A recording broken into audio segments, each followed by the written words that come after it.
Na programa ay rated G. Ito ay pwede sa lahat ng manonood. Kalapihitan sa 684 AM kilohertz. DWJJ, tuwing linggo mula alas 3 hanggang alas 4 ng hapon.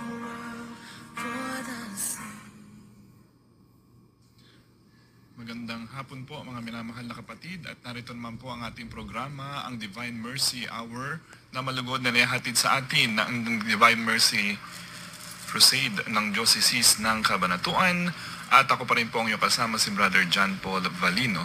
At tulad po ng dati, tayo po ay magdarasal muna ng ating pong 3 o'clock prayer at ng ating pong Divine Mercy Chaplet. Isama po natin sa ating mga panalangin ang ating pong mga personal na intensyon at mga kahilingan sa hapon na ito.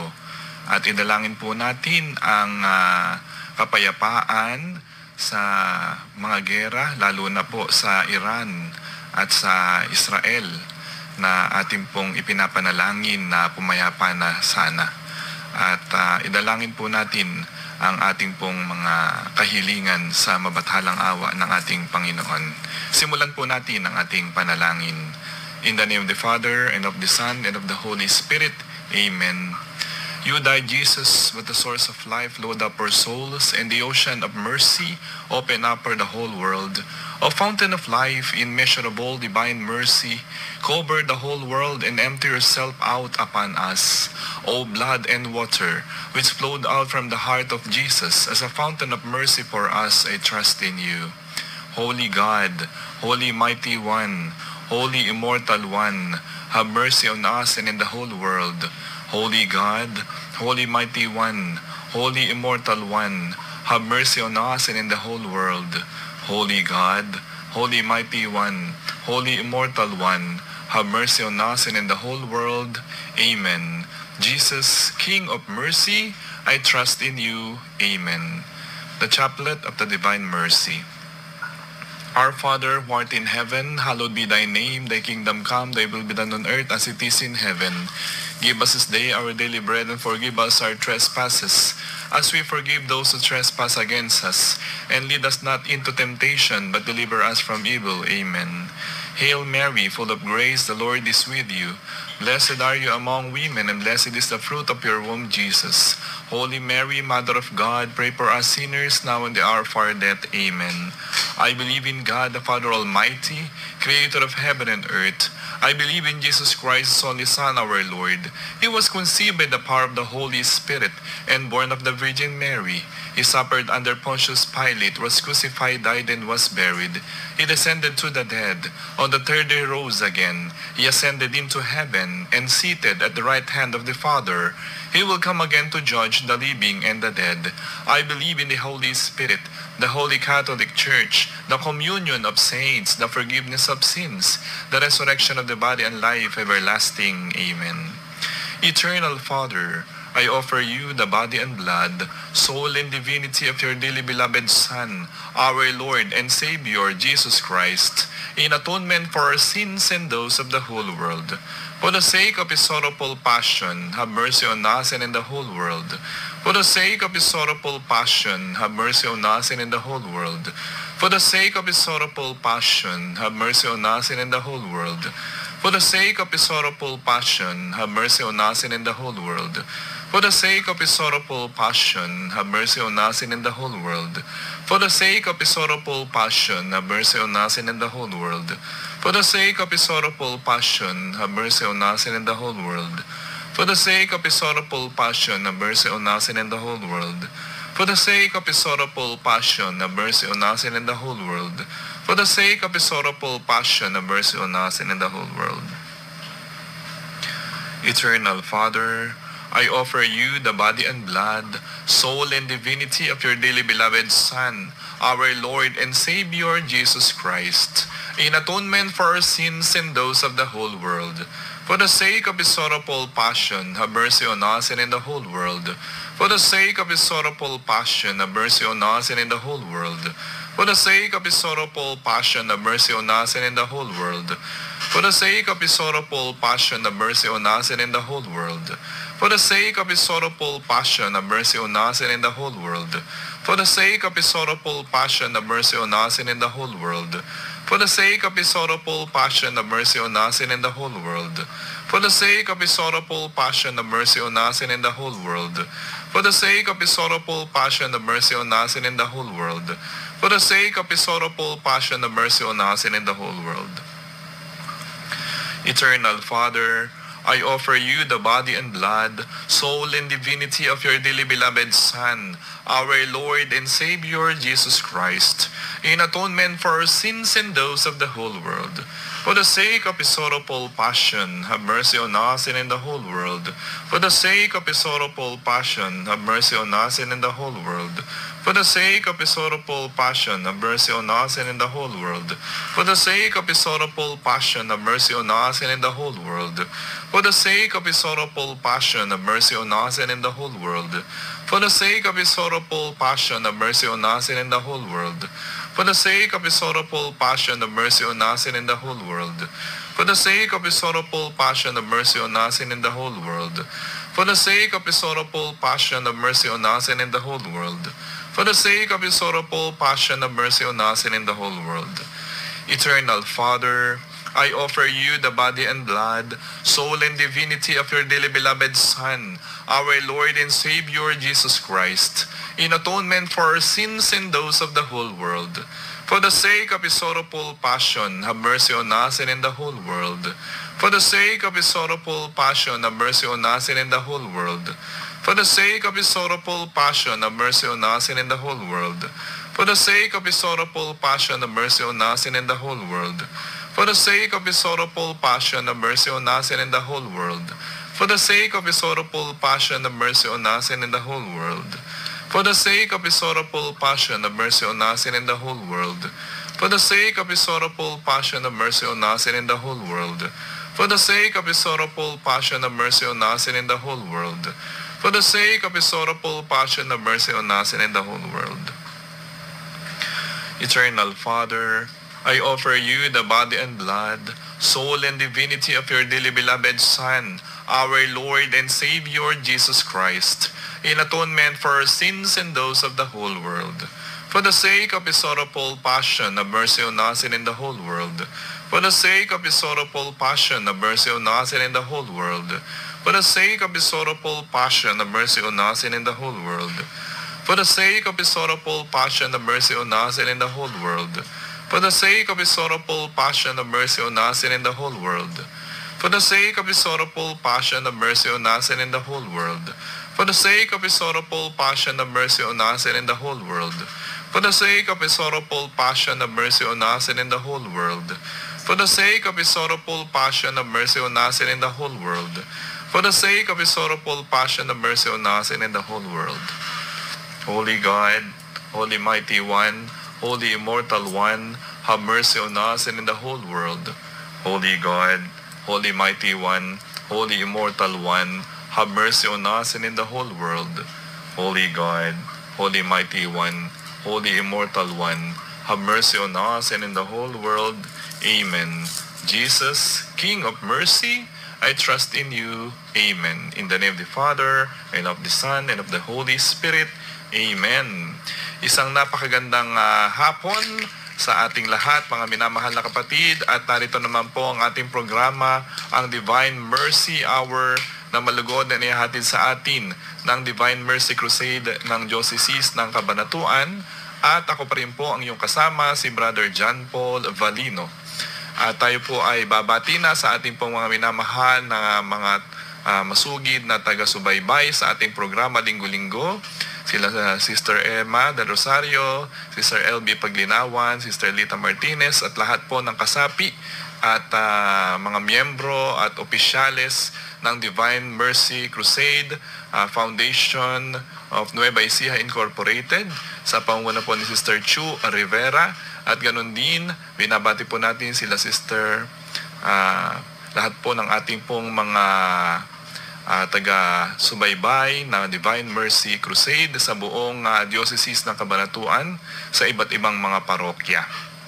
At syempre, binabati po natin si Daddy Elvin, si Mami Ruby, si Nanay Maria at si Ate Weng ay binabati rin po natin at lahat po ng ating pong mga mag-aaral sa Nueva Ecija High School sa grade 9 level.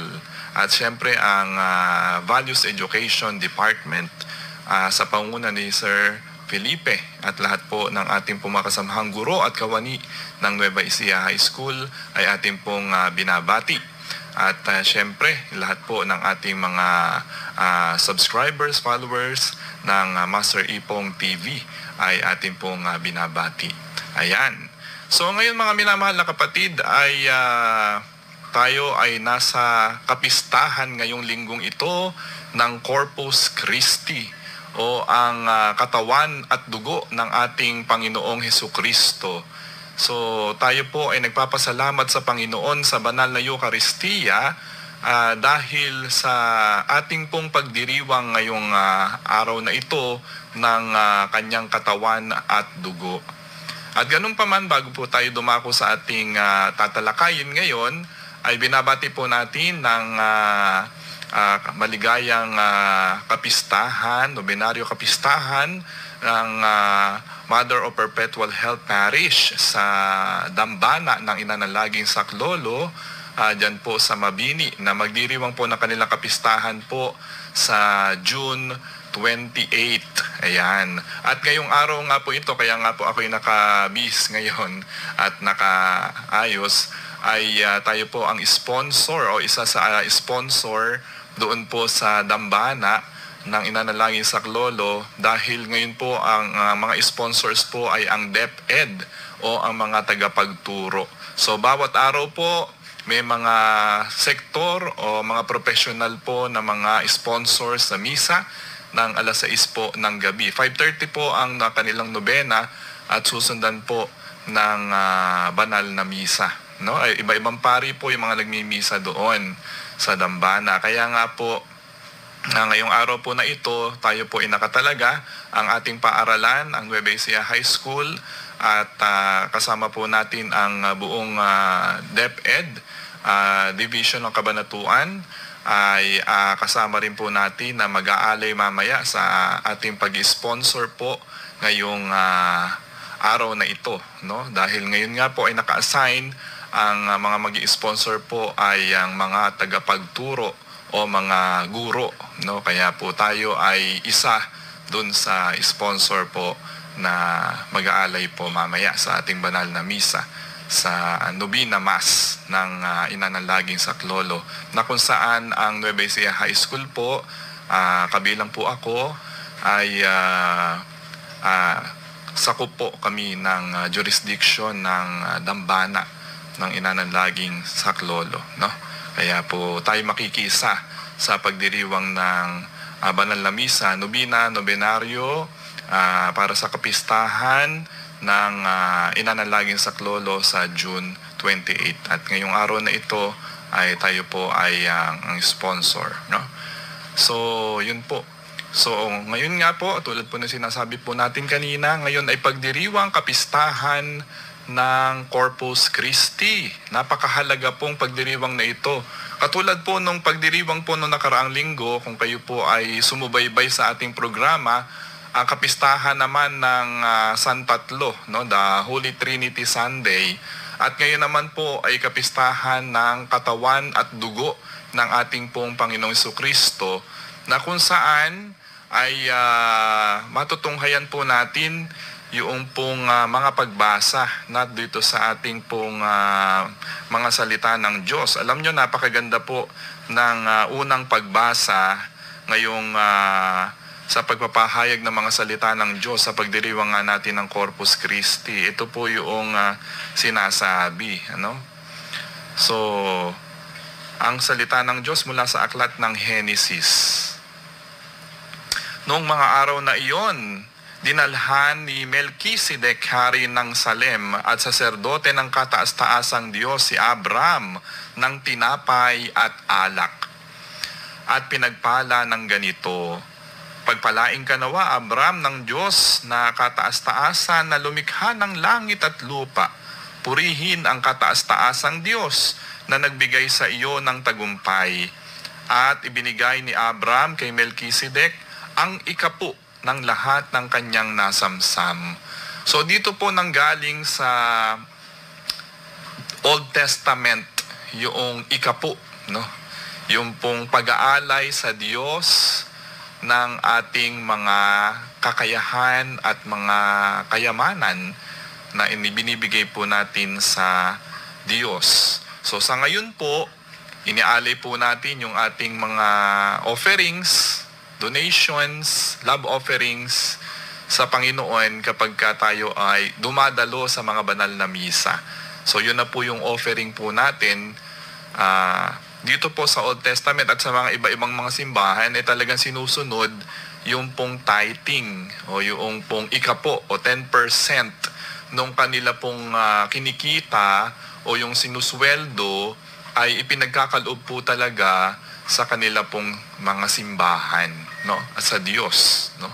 So yun po yung nasa kautusan pa po ng lumang tipan ay isinasagawa na yung pagtatite o yung pagbibigay ng ikapo. So, yan po yung sinasabi po dito sa ating unang pagbasa, no?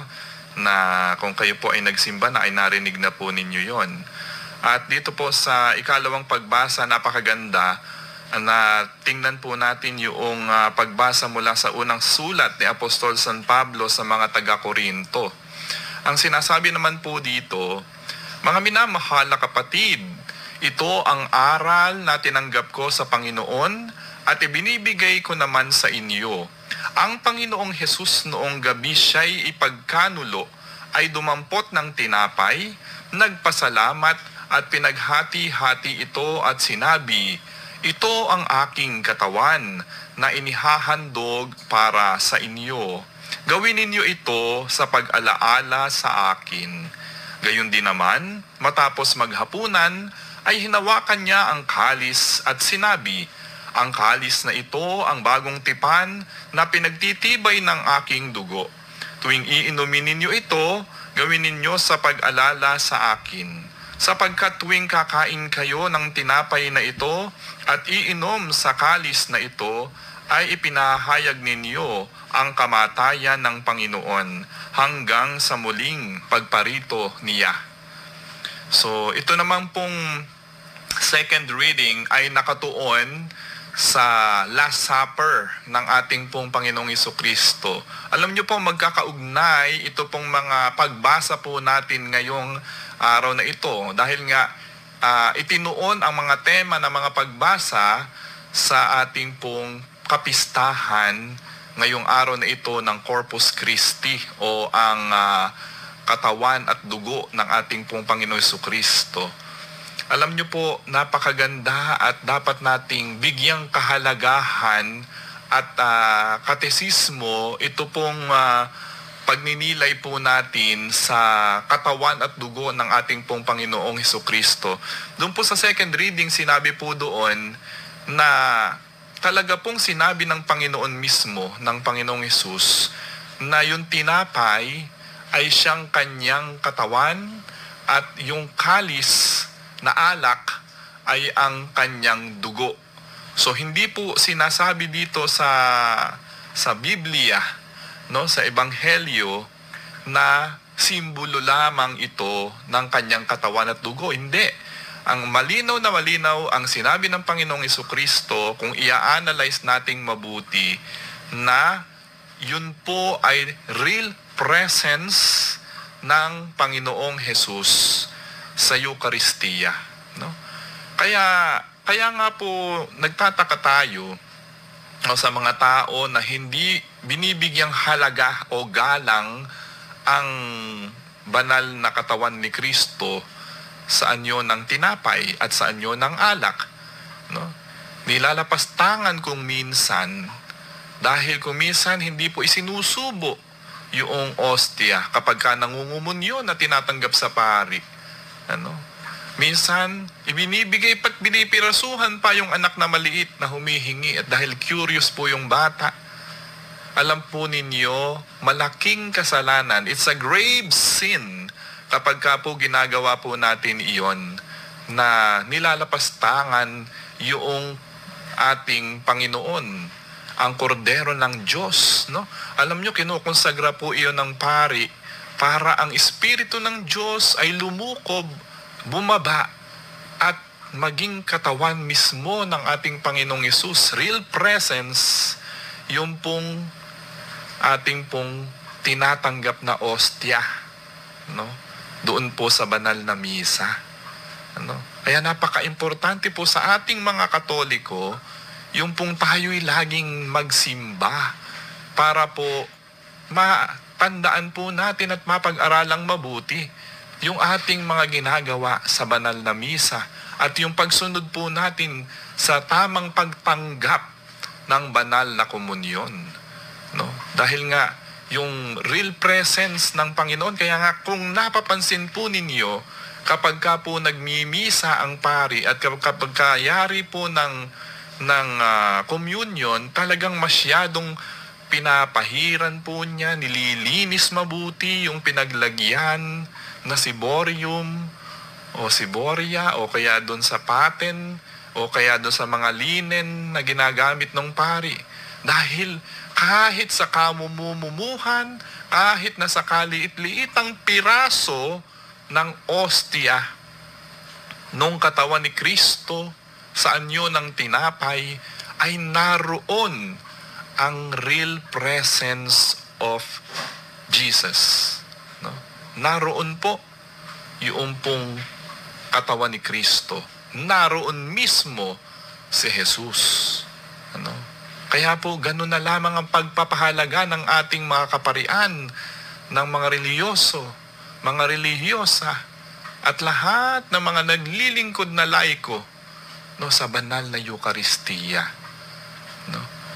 Tinitingnan, na sinuhugasan ang kamay, baka may dumakit na particles, kinakain yung mga maliliit na mumo, no?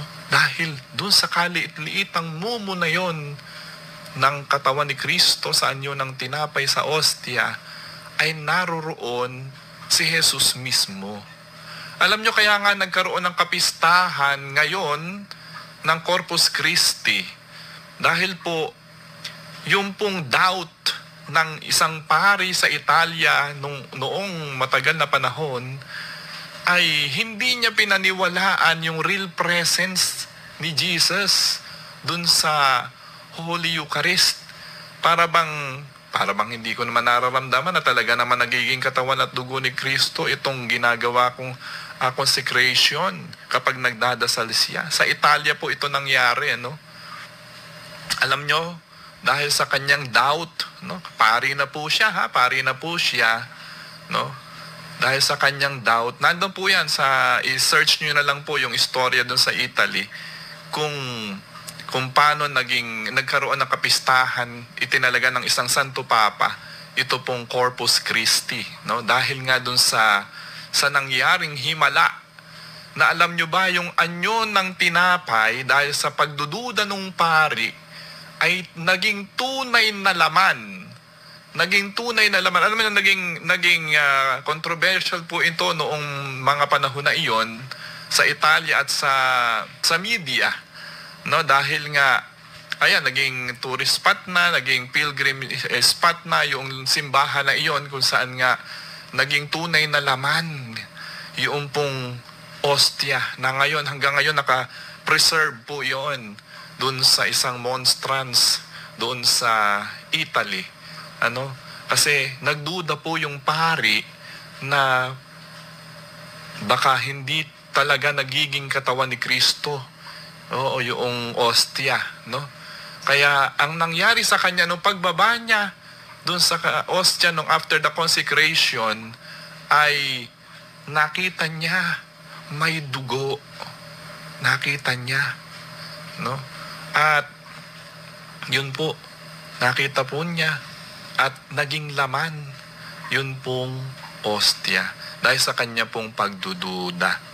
Kaya tayo mga kapatid, huwag po tayo sanang nagdududa kung talagang tunay na katawan ni Kristo yung ostya. Marami na pong mga pagkakataon, marami na pong mga milagro at istorya tayong narinig tungkol sa pagbabago po ng anyo nung tinapay at naging laman mismo ng tao yung pong tinapay na iyon. No, marami na pong istorya na napabalita no, sa mga milagro na napabalita.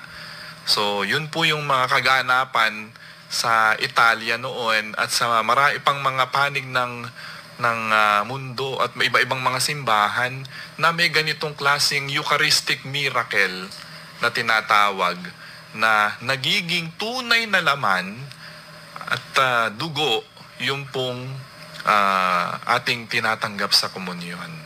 So, yun po yung mga kapatid, yung isang istorya, no, na ating naibahagi tungkol po dito dahil nga sa pagdiriwang natin ngayon na related dun sa pagdiriwang nga natin ng Corpus Christi ngayong araw na ito.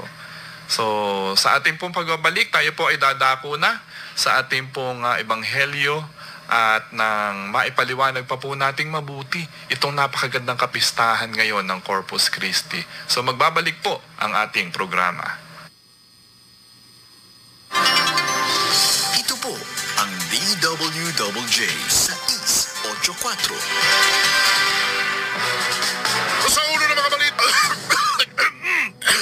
Nabitin? Magdusiran Forte with Total Cough Relief Formula. Laban sa dry non-stop ubo, pati sa lalamunan due to post-nasal drip at sakit sa kakaubo. Dusiran Forte. Unilabian. Dextromethorphan, HBr plus phenylpropanolamine HCl plus paracetamol is the generic name of Dusiran Forte. If symptoms persist, consult your doctor. Good news, kabayan! The official website of Cellcore, www.cellcore.com.ph is now up. Maaari mo na itong bisitahin para sa mga online services tulad ng services requirements and additional information, latest news and advisories, power interruption updates, Cellcore live episodes, rates archives, at Cellcore account access na makapagbibigay ng karagdagang impormasyon tungkol sa inyong accounts tulad ng account balance and payment details, history of consumption, paperless billing subscription at marami pang iba.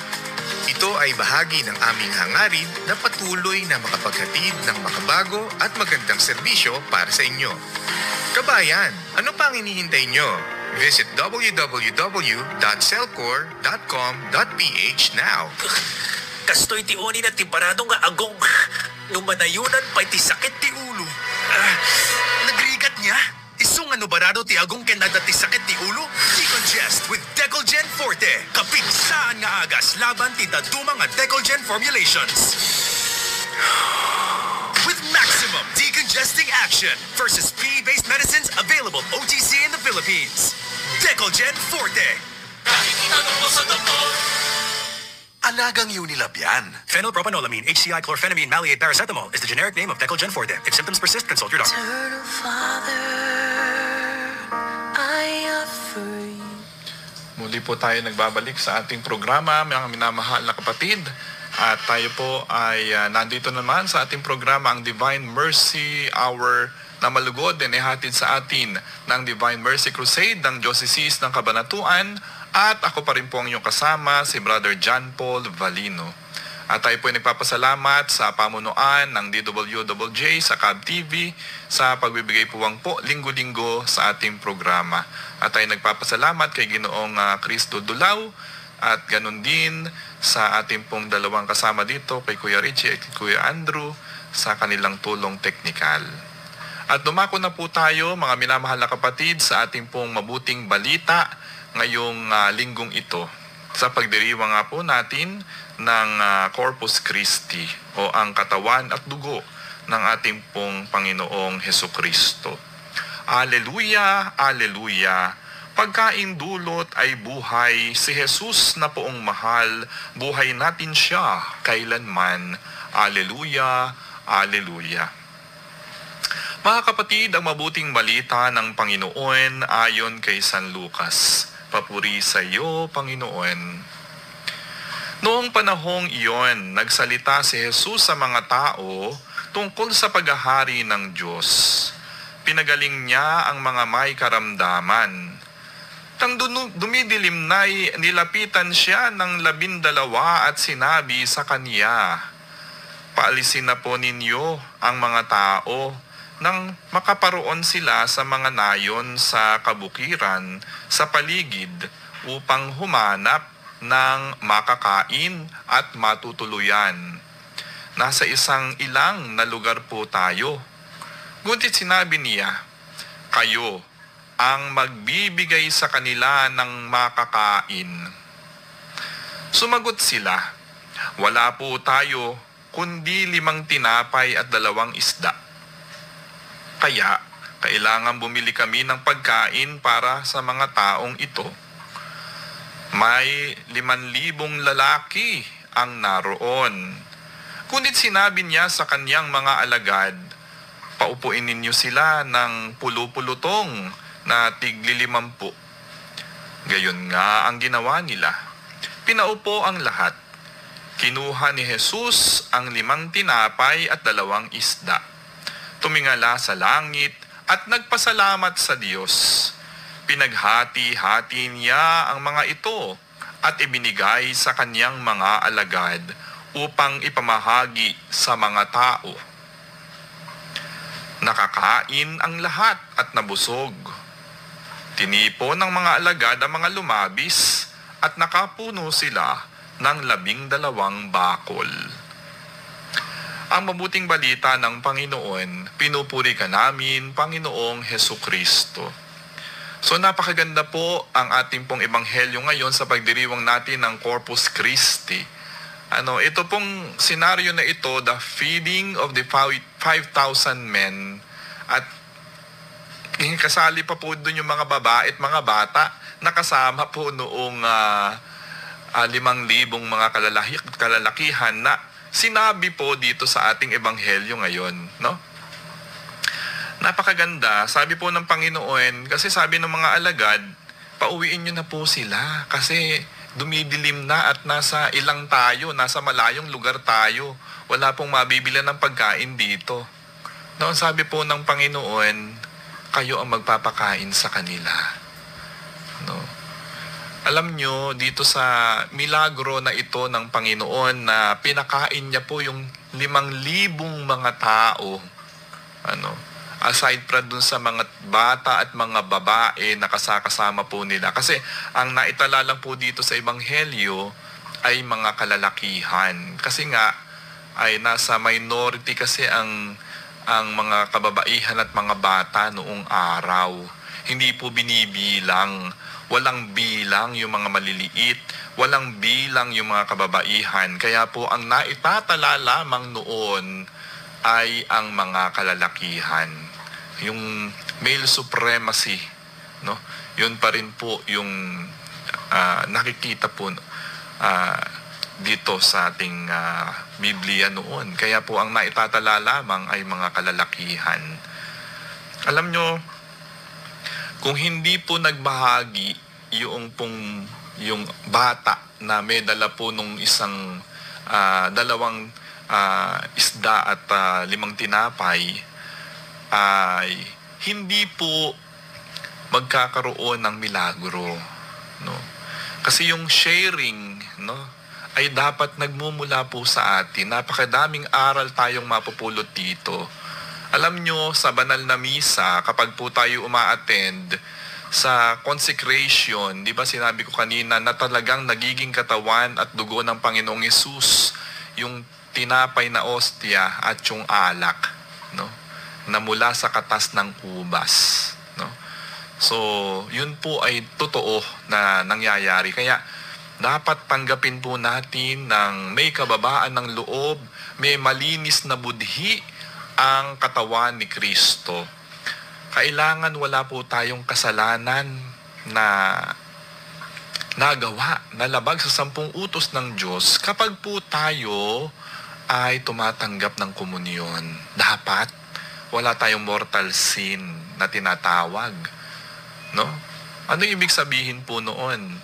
Kailangan malinis ang ating budhi kapag po tayo nangungumunyon, no?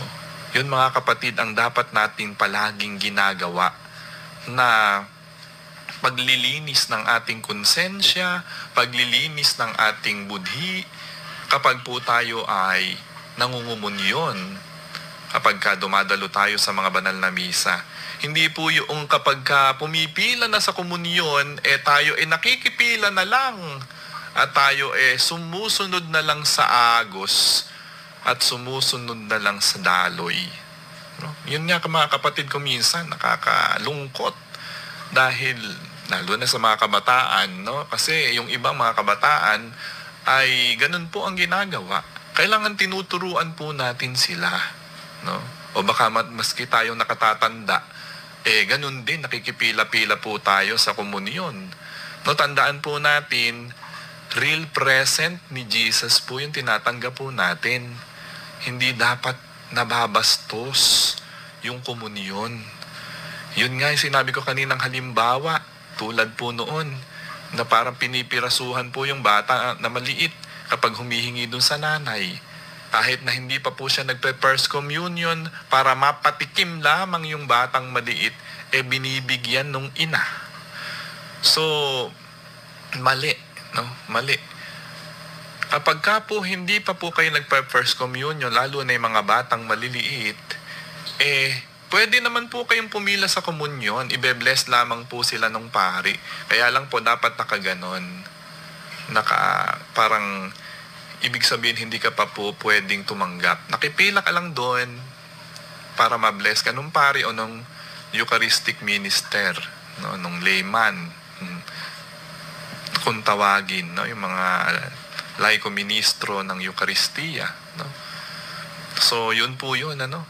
So kasi kung minsan yung mga bata pag hindi natin natuturuan, gaya-gaya na lang kahit na hindi nakapag first communion. Kasi po bago ka mag first communion, hindi po ba may seminar, tinuturuan ka ng mga katikista kung ano ba yung tatanggapin natin. At syempre, kailangan nakapangumpisal ka kapag ka ikaw ay tatanggap ng banal na komunyon. Ano? Hindi basta-basta ang pagpila doon na kung gusto mo lang. No? Tandaan po natin, it's a grave sin kapag ka po tayo ay pumipila tumatanggap kay Jesus nang meron tayong bahid na kasalanan. No? It's a grave sin. Kasalanan din po yun. Madodoble pa. Lalo yung kasalanan po natin sa Diyos. Kapag ka po tinatanggap natin ang katawan ni Kristo nang hindi tayo nangungumpisal. At lalo na kung meron tayong nagawa na pagkakasala sa kapwa natin. No, yun po yun. Kaya iwasan po nating tumanggap ng banal na komunyon kapag ka po merong kang nagawang pagkakasala, no, o mortal sin na labag sa 10 Commandments. Kung gusto mong tumanggap, pwede naman, basta't ikaw ay nangumpisal, no, sa pari. Yun. No, pwede naman pong hindi tumanggap ng komunyon no. Kaya nga po magdadasal ka. No? Yung pong mga nag-o-online mass, hindi ba? Hindi naman sila nakakatanggap ng komunyon. Nagdadasal lang po sila noong panalangin, no? Para dahil nga hindi ka nakatanggap ng komunyon, yun nga, parang kulang, no? Kulang yung misa kapag ka ikaw ay hindi nakakatanggap ng komunyon. Pero mas malaking kasalanan naman kung tatanggap ka nga ng komunyon, pero hindi malinis ang iyong konsensya, hindi malinis ang iyong budhi, no, sa pagtanggap ng komunyon, either by the mouth or by the hand, no, sa dila or sa kamay natin tinatanggap yung katawan ng ating Panginoong Yesus. Tandaan po natin, give reverence sa ating katawan ni Kristo. Tinatanggap po natin yung sinasabi ng pari yun. Na ipinaliliwanag nga ng pari bago mangumunyon no? Na wag pong tatanggap ng katawan ni Kristo kapag ka may kasalanan ka. Sinasabi naman po ng pari yun. At iayos yung pagtanggap. Kung tatanggap ka naman, iayos. Kasi kung minsan, nalalaglag. No, nalalaglag yung ostya, yung katawan ni Kristo. Iaabot sa inong lay minister o noong pari, nalaglag. Kasi nga, hindi masyadong maayos yung pagtanggap mo. O kung sa dila naman tatanggapin, Nakakagat mo pa yung kamay ng ministro, nakakagat mo pa yung kamay ng pari, na bitawan ngayon yung ostya, no? Kaya po, gano'n na lang yung pag-iingat ng pari, no? Nakikita po natin sa dambana, no, may mga sakrista na may hawak pa nung plate, no, nasasahod dun sa yung communion plate na tinatawag po namin, no. So yung communion plate po na yon, no, sa mga simbahan, no, ay ginagamit, no, para pangsahod, para hindi malaglag sa sahig yung katawan ni Kristo. Kasi nga talaga pong iniingat-ingatan po natin yon. Napakahalagang sakramento nung Eucharistia, mga minamahal na kapatid. Hindi biro-biro po yun. Alam nyo ba, kapag ka na-desecrate po ang katawan ni Kristo sa loob ng isang simbahan, alam nyo po ba kung ano mangyayari? Isinasarado po ang simbahan. Isinasara ng matagal na panahon kapag ka po nababoy, nabastos, na-desecrate ang altar o ang tabernakulo kung saan naroroon ang katawan ni Kristo. Pagka po yun ay nabastos o na-desecrate o kung ano man ang nangyari doon sa simbahan na iyon, alam nyo po ba, maaari po iyong maipasarado. No? Hindi po pwedeng misahan.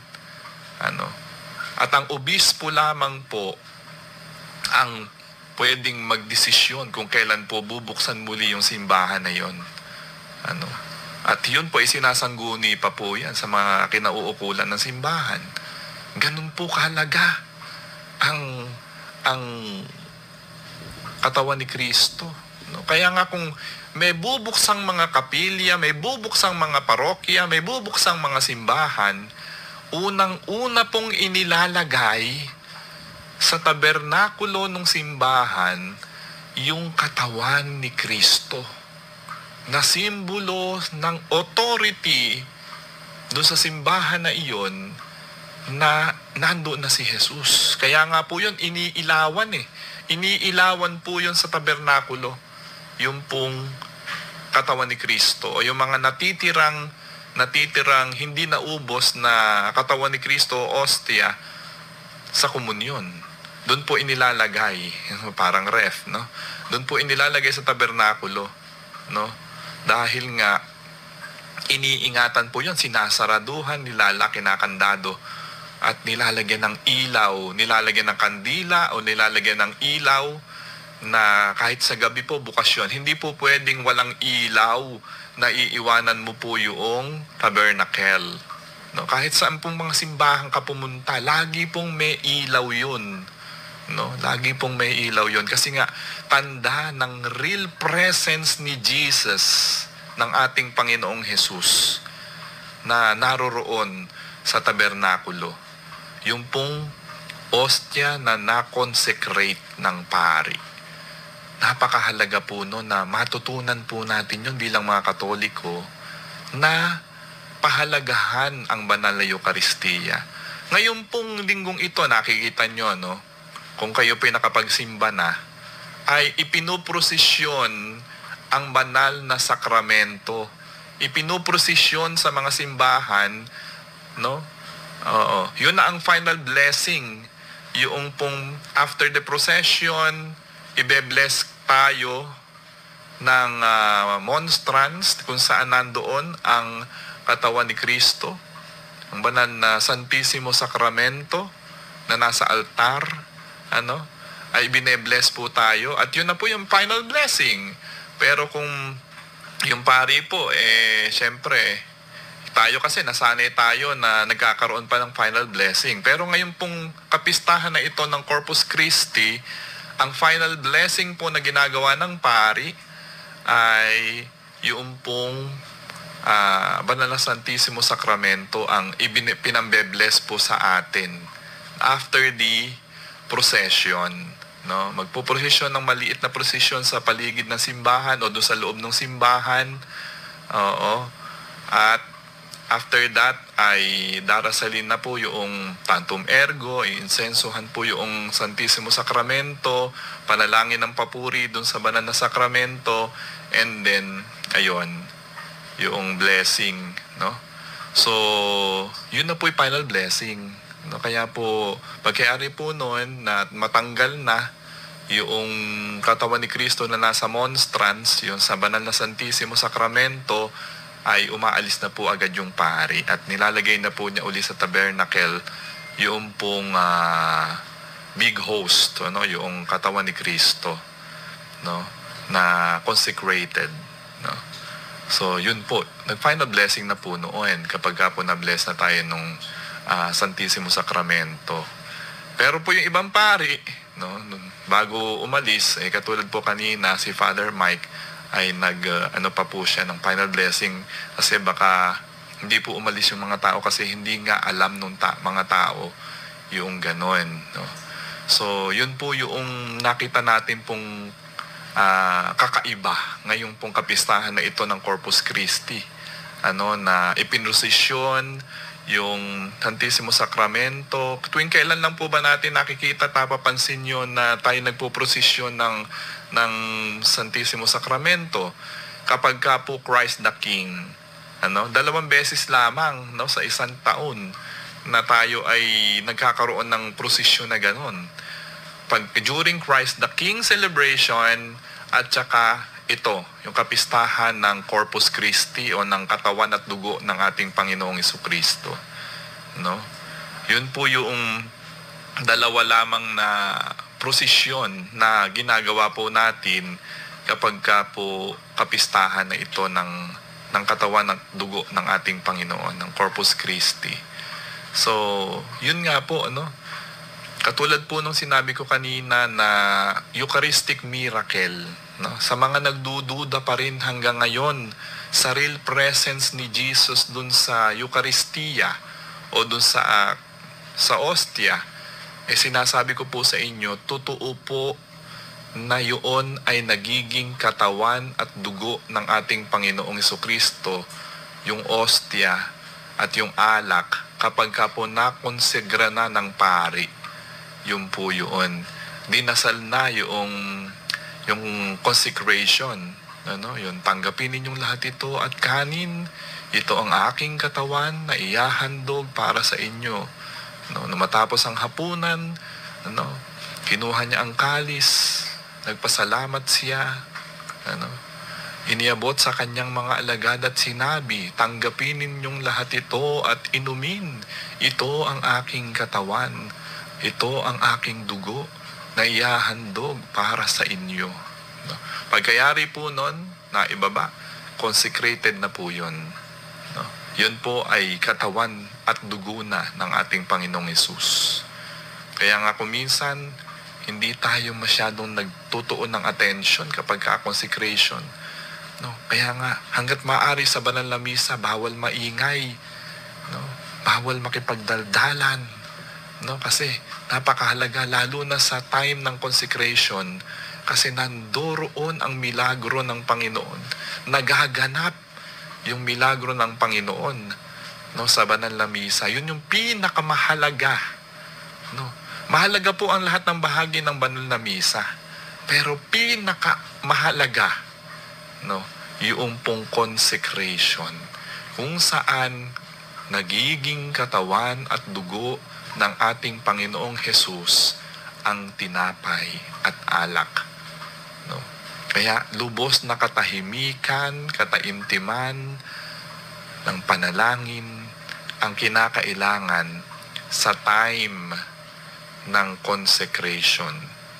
No? Kasi nagiging katawan at dugo na ng Panginoon yung tinapay, yung ostia at yung alak, no, nakatas ng ubas na iniinom ng pari, ano. At kung minsan kapag konti lang po yung congregation o yung mga tao na nagsisimba, sinasawsaw, baka naka-experience na kayo nun, no? Yung dinadaw daw po nung pari yung katawan ni Kristo dun sa alak. Ang tawag po doon ay transubstantiation, no? transubstantiation. Ibig sabihin, yung katawan ni Kristo ay isinasawsaw niya sa dugo ni Kristo at ibinibigay sa mga tao. Kapag ganun po ang ginawa ng pari, during special mass, minsan mass of the sick, o minsan kapag kasal doon sa mag-asawa, or special mass, kunyari ko, konti lang naman yung mga tao, pwede pong gawin ng pari po yung transubstantiation na natitikman po natin yung dugo ni Kristo. Kasi tayo, karaniwan, yung katawan ni Kristo lamang. Kasi sa dami nga po nung tao, hindi naman po pwede sa dami nung tao na yon magtatagal po ang misa. Kapag ka po nagsawsaw pa dun sa alak o sa dugo ni Kristo ang pari. Kaya nga po, ang ginagawa na lang po natin, practical reason, sa practicality, yun na nga lang, yung komunyon na lang po natin ay katawan ni Kristo lang yung tinatanggap po natin. Pero, alam nyo, sa ibang bansa, ginagawa pa rin po yung transubstantiation, yung talagang katawan at dugo ang tinatanggap po ng mga tao.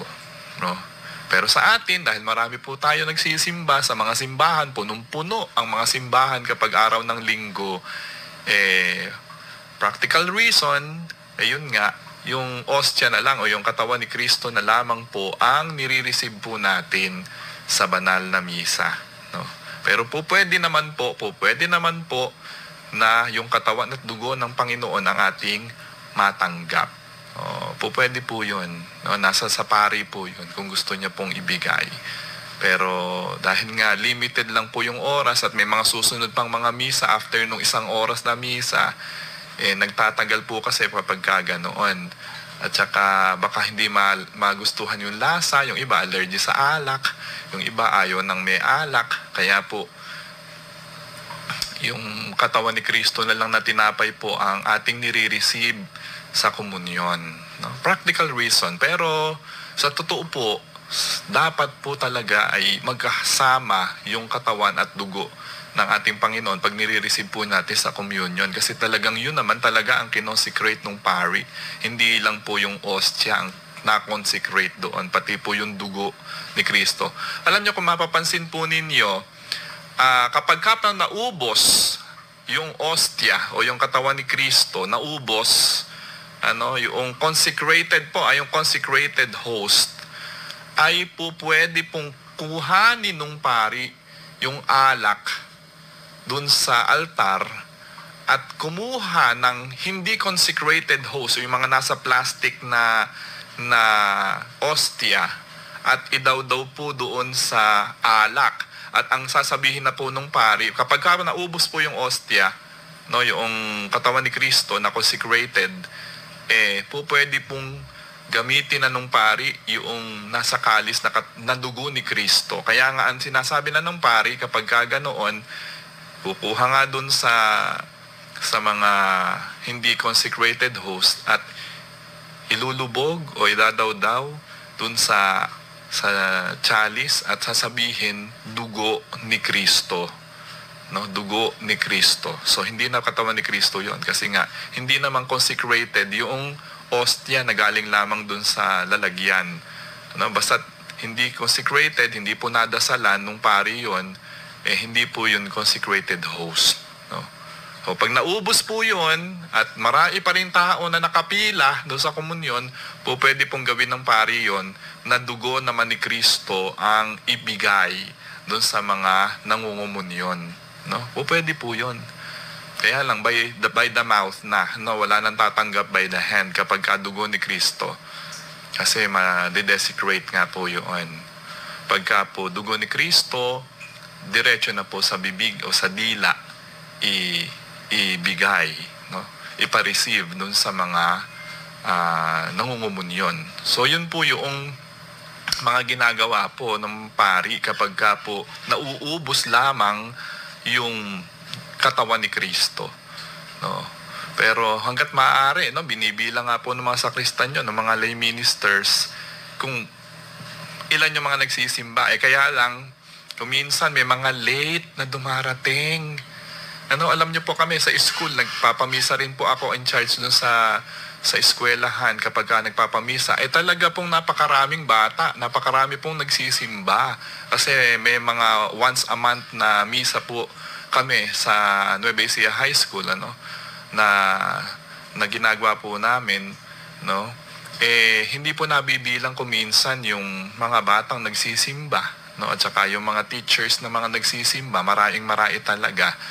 Kuminsan nauubos yung ostya, yung katawan ni Kristo, no? Kaya ang ginagawa nga ng pare ay dugo ni Kristo na lang yung ibinibigay na sa mga tao, no? Kasi hindi po nabibilang. Pero dapat hangga't maaari ay bilang, no, para hindi sumusobra yung nako-consecrate na mga ostya. Pwede naman pong hindi maubos, na mas mainam na sobra kaysa kulang, nilalagay na naman sa tabernacle kapag po hindi nauubos, na para magamit sa susunod na mga misa, yung consecrated host, no? Yun. So, marami po tayong mapag-uusapan talaga tungkol dito sa Eucharistia, pero talagang kapos po tayo sa oras, no? Marami po tayong mga natutunan na naman tungkol sa Eucharistia ngayong dito sa pagdiriwang po natin ng Corpus Christi. Nawa, marami po kayong natutunan dito po sa Divine Mercy Hour, at nakalipas na naman po ang isang oras natin. Magkita-kita po muli tayo sa susunod na linggo. Dito lamang po, 3:00 hanggang 4:00 ng hapon, dito sa Divine Mercy Hour. Ito po, si Brother John Paul Valino. Pagpalain po tayo ng Panginoon.